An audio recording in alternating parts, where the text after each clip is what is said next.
ინტერვიუ ეს თავის ქედად არ ჩამითვალოთ, მაგრამ იყო პერიოდი, როდესაც უნივერსიტეტში ჩემი სტილის ინტერვიუს ეგრე ასწავლიდნენ. მე დოგმები ხო ჟურნალისტიკაში არ არის დოგმები რა, ეს ლაშანოდარიშვილის დამსახურებაც არისო, აი ეს თავისუფლება მომცა. ინტერვიუ რა არის? ინტერვიუ არის დიალოგი.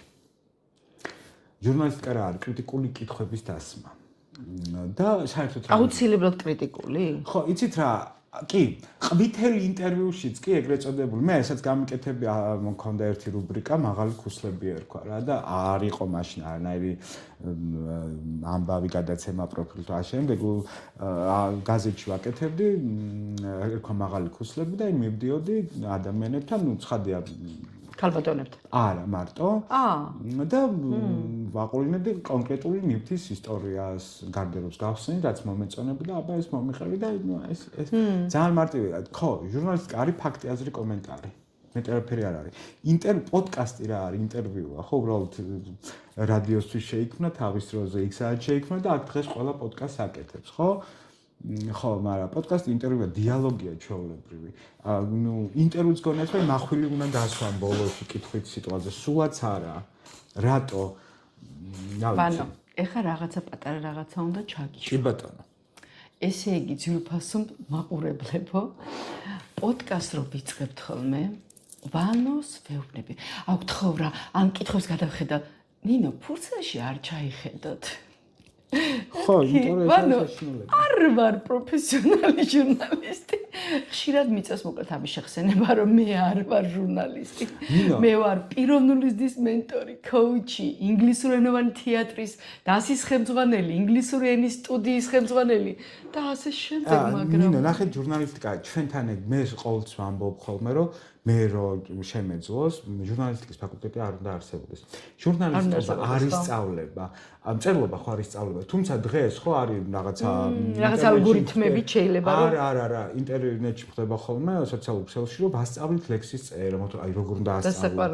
ხო, ჟურნალისტიკა არის, ჟურნალისტიკა შეიძლება აი ეს არის 6 თვეც არ არის ამისთვის აუცილებელი, 3 თვეში ისწავლოს ადამიანი რომ უნდა რჩევები. ნუ ჩემ დროს ადრე მაგალითად დიქტატორ როგორ გაშიფრო რაღაცა ეს სინქრონულად როგორ გაშიფრო პირობითად აი როგორ მოიქცა აქციაზე რო ხარ და დარბევა რა უნდა გააკეთო აი ეს უნარჩვევები ისწავლო ოპერატიულობა დანარჩენი აი ხა როგორ უნდა მასწავლოს ვიღაცა მე როგორ დავიწყო ინტერვიუ არ ვიცი აი ან მე წერ კიდეც ხომ ხატულა ვინმე მიკარნახოს ხა 1000 წელი რო ავი თუნდა იმან დაწლიეს ხო ჩემი აღარ იქნება მაშინ იმან გააკეთოს ანუ აი მithumetes ავტორიტეტები არ არიან ჩემთვის რა ნუ არის იყვნენ და არის ერთი ორი ადამიანი ჯანსუღი რო ჯანსუღი იყო ჩარკვიანი და ვიყავი შულობი და ჯანსუღსაც აი შეიძლება გამithვალისწინებინა მაგრამ აი ეს არ მიმეღო პირობითად რა ახლა ჯანსუღმა მითხრა ესე უნდა დავწერო არა აი ჯანსუღს აი ქონდა კარგი რომ ჩვენ ესე გიტოვებდა თავისუფლებას აბსოლუტურად მე ვიყავი მის გაზეთის რედაქტორის მოადგილე და საერთოდ არ ერეოდა რას ვაკეთებდი, როგორ ვაკეთებდი.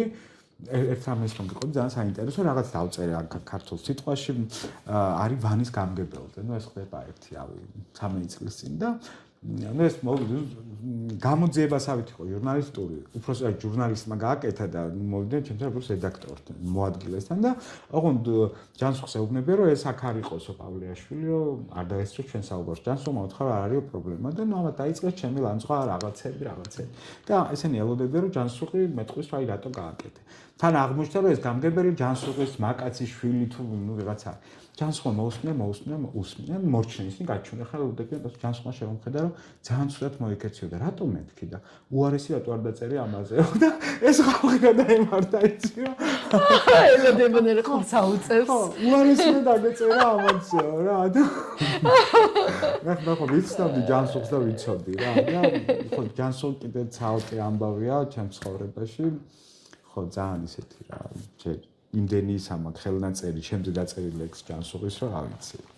ეს ცალკე მოსაყოლი ამბავი. ანუ ეხლა აი შესაძლოა ჯანსუღი იყოს ეგ რესპონდენტ ჩემი ანუ ნახე მე მაქვს ესეთი რაღაცა რომ ჩემს პრაქტიკაში როდესაც ადამიანის ტრანსფორმაციაში ვეხმარები და ახალი ცხოვრების ახალ ეტაპზე გადასვლაში ხო ასეთი ხო შეიძლება ბევრი იყოს ამ 15 წელიწადში მაგრამ არიან ადამიანები, რომლებიც რამდენი წელიც არ უნდა გავიდეს, სულ მყვანან გონებაში, გულში, აი დამამახსოვრდნენ ესე რო თქვა. როგორც რესპონდენტს ესე მეკითხები? ხო. არა, ეგეთი რესპონდენტი არა. ჯანსუღთან მე როგორც ჟურნალისტს არ მქონია ურთიერთობა და ჯანსუღის ოჯახთან ახლა. ეგ სხვა ამბავი იყო, მაგრამ მე არის ამბები ჩემს ბიოგრაფიაში, რომელიც აი მართ რაღაც შეიძლება ხმამაღალი ნათქვამია, მაგრამ ქრესტომათია შეიძლება გამოიყენო. ოღონდ ამას არავინ არ მასწავლიდა, რომ ეგრე უნდა გამეკეთებინა. აი თავიდან ახსნას გავაკეთებ, რატო ხდებოდა ეს. 90-იან წლებში პატარა რაღაცა 20 წლის ბიჭს სოფლიდან ჩამოსულს რო გაქვს ძალიან მაღალი ხელფასი იმ დროისთვის. მაგალითად 1000 ლარი. ეს დიდი ფულია მაშინ, ხო? და ზუსტად იცი რომ მე ბავშვობიდან ვიცოდი რომ მინდოდა ჟურნალისტობა ეს ღრმა ბავშვობიდან ვერ ვიტყვი მაგრამ აი სადღაც 11-12 წლიდან უკვე ზუსტად ვიცოდი რა მინდოდა და ზუსტად ვიცოდი რომ აი ეგაც სამყაროს მიცემული ინფორმაცია რომ მინდოდა ყოფილიყო პოპულარული და ვიცოდი ისაც რომ პოპულარობა გაძლევს იმის საშუალებას რომ კარგად თუ არ ნორმალურად იცხოვრო. შესაბამისად სამხელა ანაზღაურება გაქვს დიდი და მასალა არა გაქვს, ხო? აი როგორც ჟურნალისტურ ენაზე რო ვთქვა, შენ არა გაქვს ანაზღაურება, ხო ერთხელ არ გექნება. ანუ მე უნდა გამეკეთებინა ყველაფერი. მახსოვს მუხრან მაჭავარიანი, რომელიც უკვე არის აღორძინებაში, მაგრამ ინტერვიუებს არ იძლევა საერთოდ. ანუ არ ლაპარაკობს იმეროვნული ხელისუფლების დამხობაზე და ასე შემდეგ. დაურეკე მუხრანს და უთხარი ინტერვიუ მინდა, ნუ მაშინ პავლეაშვილი, ნუ მე ნაკლებად უკვე ცნობილია. ესაც 96 წელია, ან 17. და მითხრა რომ არა, მობილური არ არსებობს ჯერ მოკლეც პერიოდში. არა მე ინტერვიუებს არ ვიძლებ. ეს ქალაქის ნომერო გავთიშე, ავიღე ისევ ფორმული, დაურეკე, ვეუბნები ისევ რომ ვარ ვარნო პავლეაშვილი, ოღონდ ვეუბნები რომ ვარ ფილოლოგიის სტუდენტი, სადიპლომოზე ვმუშაობ და არის თქვენი შემოქმედება და მინდა ამას შეხვედრა. არ დამიმალავს, იგივე სახელი და გვარი უთხარი და შეუძლებელი ადამიანმა არ მიაქციოს ყურადღება, ყურში მოგხვდება, ხო? თან რაღაცა ესეთი სახელიც უცხო იმპერი. მოკლედ, ხვდები მუხრანს, არ ვილაპარაკე არანაირ პოეზიაზე, შემოქმედებაზე, ვლაპარაკობ პოლიტიკაზე. რა თქმა უნდა, მე მას ჩუმად ვიწერ. და ვაქვეყნებ. ოღონდ მე არ ვმალავ, რომ ეს ჩუმად ჩავიწერ. ჟურნალისტიკაში ეგეთ რაღაცები მოსულა, აი ეგ არის პროფესიონალი, ხო? და დავწერე რომ მე მოვიქეცე ასე, იმიტომ რომ ეს არის საინტერესო საზოგადოებისთვის, ისტორიისთვის, მუხრან მაჭავარიანზე ლაპარაკი ვიღაცაზე ხო არა, მე ეს გამოვაქვეყნე. ნუ ამას მოყვა დიდი ამბავი, მოყვა რა, მაშინ გამოდიოდა რა, ეგრეთ წოდებული ზვიადისტური გაზეთი, მე მგონი საქართველოს სამრეკლო ერქვა, მე მგონი გამახსოვს, იმ რედაქტორის გვარდა სახელით მახსოვს, მე მგონი გარდაიცვალა.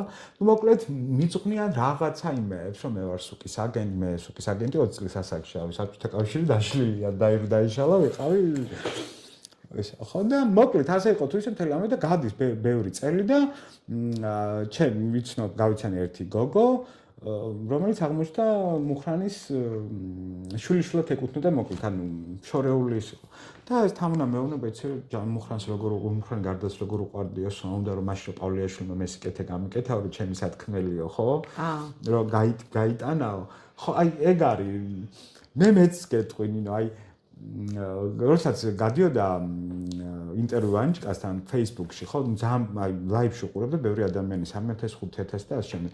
იქ წერებდა კომენტარები, ოღონდ ნუ იმის გარდა იმისა, რომ მემაგინებდნენ, აი მე რაღაც კითხვას რომ დავსვამდი, ხო, იმ რესპონდენტის ნაცვლად ბრაზდებოდნენ. მე ეს უკითხვა მქონდა, ის არ ბრაზდება. თან ეს მე რესპონდენტს ზალით ხარ ვითანხმებ. მე მახსოვს არ ვიტყვი ხა ძალიან გავლენიანი პოლიციის მაღალჩინოსანი, რომლის ერთადერთი ინტერვიუ და აი ეხლაც დაატრიალეს სოციალურ ქსელში ამუნარიდები, მე არ მქონია არც მახსოვდა თქვა თვითონ დამიკავშირდა მინდა მითხრა რომ მინდა მოუყვე გიორგი სანაიას მკვლელობაზე ყვება რაღაცებზე. თავის სურვილი, ჩემს სურვილი არ იყო. ანუ ეგეთი რაღაცები და სხვა რატო ნერვიულობს ხომ სულ მიკვირს რა ეხა რაღაცა რომ მკითხოთ მე რაღაცა რატო უნდა განერვიულდეს ამაზე აი არ ვიცი ხო გეთახვები ვანო როგორც ადამიანს როგორც პიროვნებას დრო ძალიან გადავაჭარბეთ საკმაოდ შეგვიძლია 5 წუთი 10 წუთი დავამატოთ ოკეი კარგი ვეცდები ყველანაირად იცი რა ძალიან ხშირად შენ ამბობ ხოლმე რომ დავისვათ ვინმე და სესია ჩაუტარეთ და პირდაპირ გადაიღეთ ლაივში, ბევრჯერ შემოგითავაზები. Coach სესიის ღირებულება არის ის, რომ ადამიანი უნდა გაიხსნას. ისე კარგად გაიხსნას, რომ და პირველ რიგში, რა თქმა უნდა, coach-მა უნდა გამოიწვიოს ეს განწყობა შექმნას იმ ნდობის, იმ ყველაფრის, რომ ის ადამიანი სრულად მოდუნდეს და გაიხსნას, რომ შედეგი იყოს. კი ბატონო. სულ ვამბობ ხოლმე, რომ უმეტეს შემთხვევაში იმ კლიენტებთან არის უფრო მალე შედეგი, ვინც მალევე იხსნება. ჟურნალისტიკაში უნდა გახსნა რესპონდენტი. ხო, გეთახმები და მე სულ ვარს გეუბნები ხოლმე, რომ არ გვინდა სესიის, იმიტომ რომ რაც არ უნდა იყოს შეუძლებელია ადამიანმა, როცა იცის რომ კამერაა ჩართული და ბევრი ადამიანი ნახავს იმას ან მოისმენს ან უყურებს, მისი ქოსნობიერი მაინც რაღაც მომენტში კეკლუც სურ პასუხებს ათქმევინებს, რაღაცას ცოტა შელამაზებს. არა, სესიას არ გიტარებ. არა, ჩამკარ არ არის პრობლემა. ხო. პრობლემა არ არის. და მე ვფიქრობ, რომ ძალიან ესეთი საინტერესო პრაქტიკა მინდა შემოგთავაზო ვანა შენც და ჩვენს მსმენელებსაც და მაყურებლებსაც.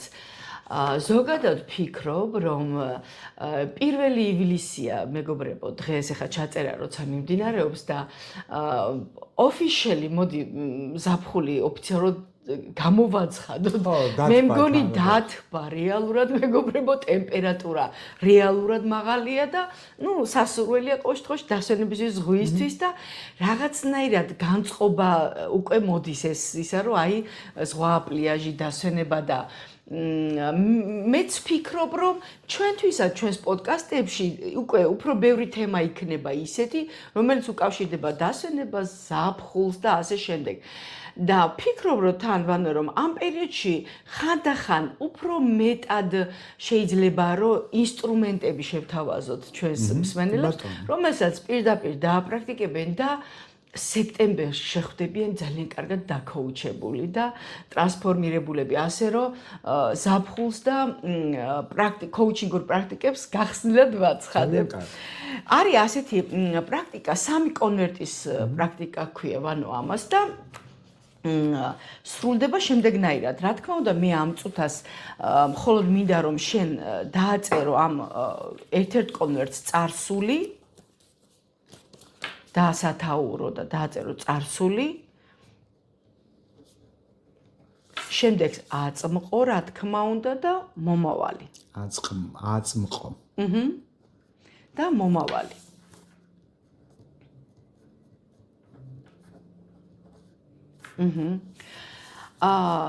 შემდეგ მინდა რომ ეხლა ამას პირდაპირ ეთერში არ გავაკეთებთ, შენ თვითონ მინდა რომ გააკეთო, რომ წარსული, რომელსაც აწერია იმ კონვერტში ჩადო შემდეგ ფურცელი, რომელზეც იქნება რას დატოვებ წარსულში და აღარ წამოიღებ. მე შემიძლია დავწერო კიდეც და შემიძლია ხმამაღლას ვთქვა. ნახე ნინო, მე ვარ ეგეთი ადამიანი. შეცდომებს ყველანი უშვებ. შეცდომაზე არ საუბრო. არა, დატოვება, ხო? ყველას გვაქვს ჩვენი ამბავი, მაგრამ მე ვარ ეგეთი ადამიანი, ანუ ის რაღაცა რომ მოხდა, კარგი, ცუდი, აი დავტოვებ და ის მოხდა იმიტომ, რომ ეს იყო ჩემი ცხოვრება პირველ რიგში. ალბათ ეგრე იყო საჭირო, სამყარო ეს გადაწყვიტა, მე ვერ მივიღებ გადაწყვეტა. ეს ხო არ არის რაღაცა ეს შარვალი ვიყიდო თუ არ ვიყიდო. ხო ამაზე ხო არ არის ლაპარაკი. შესაბამისად, არაფერს არ მაგას არ გვერდს. აი მაგალითად ეხლა მე მაგალითად იაფასიან დოფამინს დავტოვებდი წარსულში, რომელსაც კვებით ვღებულობ. ანუ არა, მაინც არ დატოვებ. მე გავიკეთე ძალიან რთული ოპერაცია, აბსესი მქონდა. ანუ მუცლის ღრუში ვინც არ იცის ჩირქის დაგროვება, ხო იყო რთულესი, ტკივილი ასე შემდეგ. მაგრამ ნახეთ, მე დღეს მე ვფიქრობდი, ეს ხდება, იმიტომ რომ და იქ იყო ალბათობა რომ სიფრთხილე ყოფილიყო ასე შემდეგ. აი ამის მერე მე დავიწყე ახალი ცხოვრება თვითონ პროფესიაში. ახალი წარმატებები, ახალი რაღაც კარიერული ნაბიჯი. ამ შესაბამისად ის უნდა მომხდარიყო. ხო, გაუტანელ ერთხელ ნათია მითხრა ფანჯიკზე, ჩემ მეგობარიო, ადამიანს ტკივილი ამახსოვრდებაო ტვინსო და ყოველთვის გაგახსენდებაო. ხო, მახსენდება ის ტკივილი, მაგრამ აი მიფიქრია ამაზე, ნეტავის ვარყო. ის რო არ ყოფილიყო, მე არ ვიცი მე როგორ იქნებოდა იმის მერე. ანუ რაც არ ვიცი, აი ხო, ვერ ვიტყვი. შესაბამისად რატო უნდა დავტოვო? ამ ეტაპზე არაფერი არ გაქვს, რისი მოშორებაც გინდა ცხოვრებიდან. არა. არაფერი. აი ესე რომ ფიქრობ, ხო? აი რა მოვიშორო. აი მიფიქრია რომ ნეტავა აი ეს არ გაკეთებულა. არა, მე მიფიქრია ხო, ეს უნდა გაკეთებულიყო, იმიტომ რომ ეს არ გაკეთებულიყო, ის მეორე ნაბიჯი, რომელიც ძალიან მაგარი იყო, არ მოხდებოდა. მესმის რომ ყველაფერი რო ჩვენი ცხოვრების ის არის ინგრედიენტი და ყველაფრის გარო შევდგებით. ხო, თუმცა ნუ ხო, არის, მაგალითად შეიძლება ადამიანმა ჩაწეროს მანდ რომ წარსულში დავტოვებდი საქმის გადადებას, ყველაფერს მომავლისთვის, საკუთარი თავის უყურადღებობას.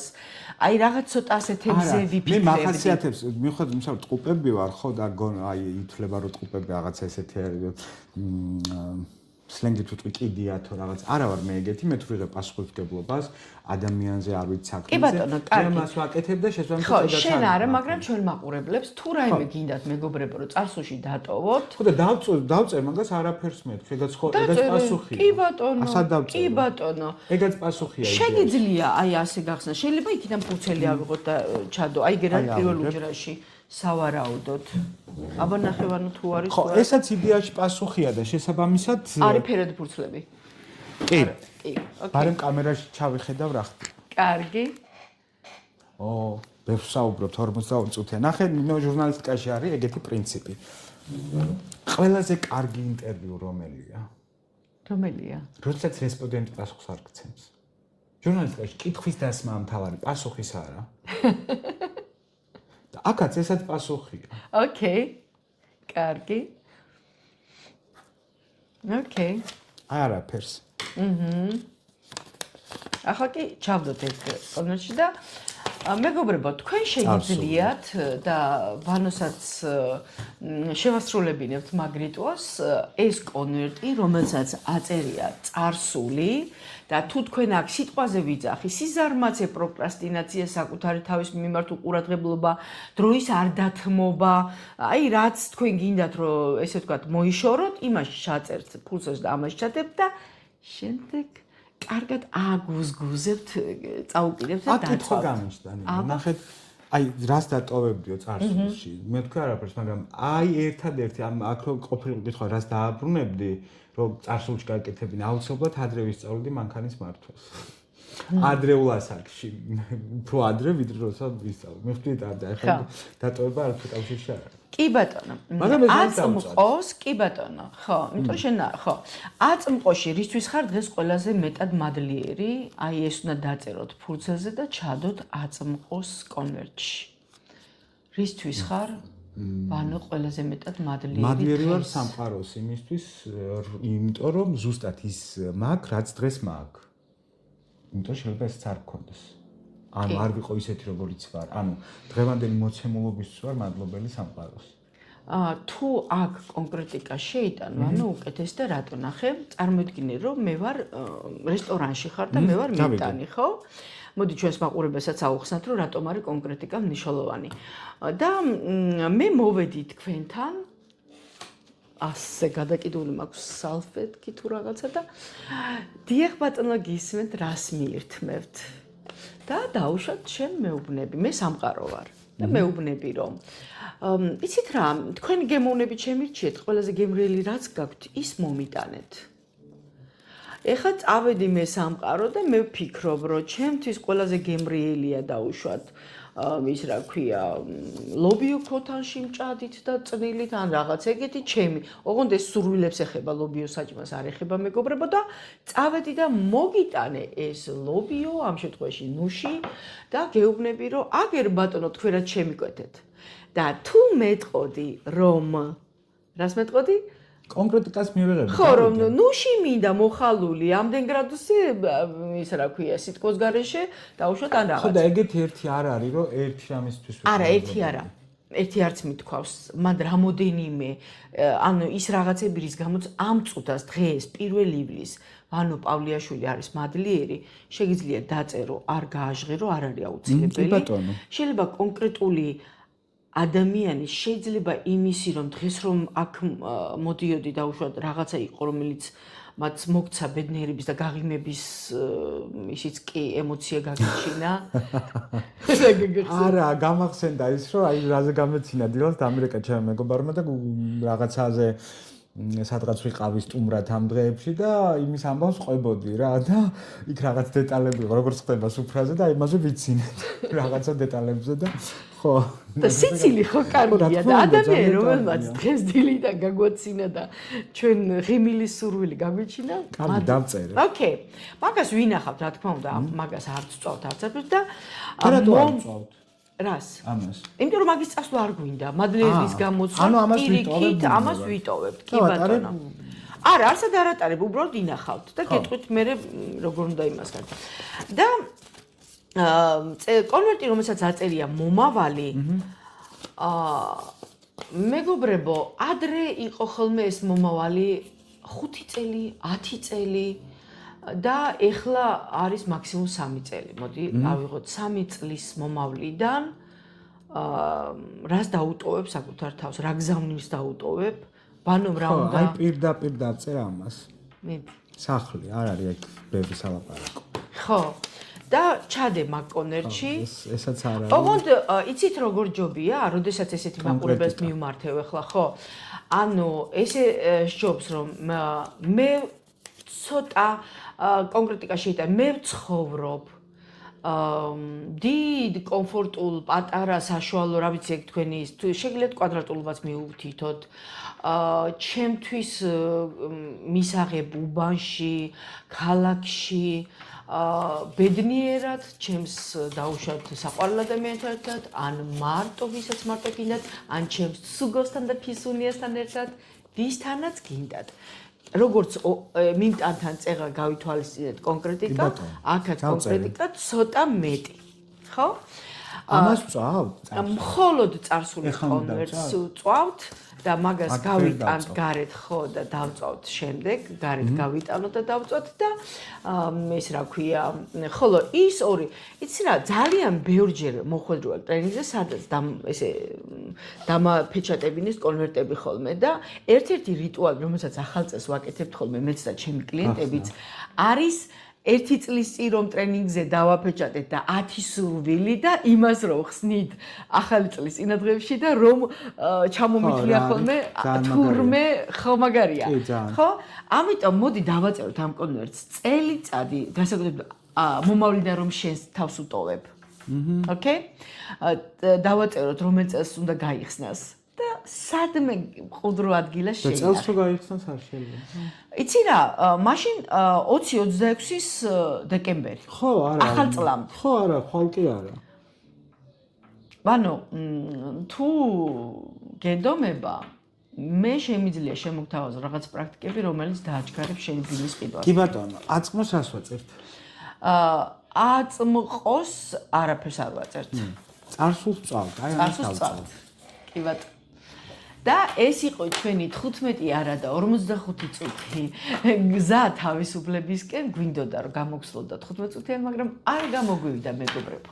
არა და ნუ ჩემი აზრით თავისუფლებისკენ გზა შეიძლება იყოს ძალიან მოკლეც, 1 წუთიანი, თავარი ადამიანმა აქ გადაწყვიტოს რომ უნდა იყოს თავისუფალი რა. გითახვები. აი ამასაც ვიტყვი, ჩემს თავისუფლება როგორ უნდა დაიწყოს ადამიანმა, დასრული ქალი, კაცი არ აქვს მნიშვნელობა, ელემენტარულია რა. აი ეს ტრადიცია და პატრიოტიზმი ბატონო რა ეოდაც გააკეთეს საღამოს ვახშმისთვის უნდა იყოს სუფი. სპეციალურად თქვი სუფი. ხო, ამ ფორმულირებით სუფი არის. მაგრამ მე არ მინდა ეს სუფი და მინდა რომ მაწონი ვჭამო. და მე მივცეთ ჩემ თავისუფლება რომ მე ვთხოვ კაცრავად ეგ თქვენ მივცეთ და აი ხო ხვდები რას ვამ აი აქედან იწყება მარტივად თავისუფლება აქ თუ გადაწყვეტს რასაც ასწავლით თქვენს კლიენტებს რა და აბსოლუტურად ძალიან რომ თავისუფლება გადაწყვეტილებებით იწყება და მაგალითად გუშინ მქონდა მეც ცოტაც მეგობრებო გუშინ მქონდა სესია და ერთ-ერთი ჩემი კლიენტი რომელიც ამერიკაში ცხოვრობს და მეუბნება ესეთ რამეს რომ ანუ საუბრობდით ფინანსური ჭერის გაზრდაზე და ფინანსური ჭურჭლის და მიმღებლობაზე დიდი ფინანსების და ფინანსური კეთილდღეობის და მეუბნება ესეთ რამეს რომ აისაო ნინო აი რა არის ისეთი მომენტი რაც ახლა ამ წუთას შენთვის აი თქო შენს თავს არ აძლევ ამის უფლებას მეთქი და არ ვაძლევ ჩემს ძალიან მინდაო რომ ცხოვრებაში პირველად რატომაც ისე მოხდა მასაჟი გავიკეთო და ძალიან მინდაო რომ აქ მანჰეტენზე ყველაზე ისეთ ჩემთვის სასურველ სალონში გავიკეთო მასაჟი. არა, მასაჟი არა, თმის პროცედურები და რაღაცებიო და მეთქი всё, ეს არის შენი დავალება ჯერ პირველ რიგში და საკმაოდ ძვირი ღირსო ესე დამისახელა. და საკმაოდ ძვირი ღირს კითხვა დავსვით თვეში ერთხელ, კვირაში ერთხელ თუ წელიწადში ერთხელ, რომელია აქედან ყველაზე ძვირი.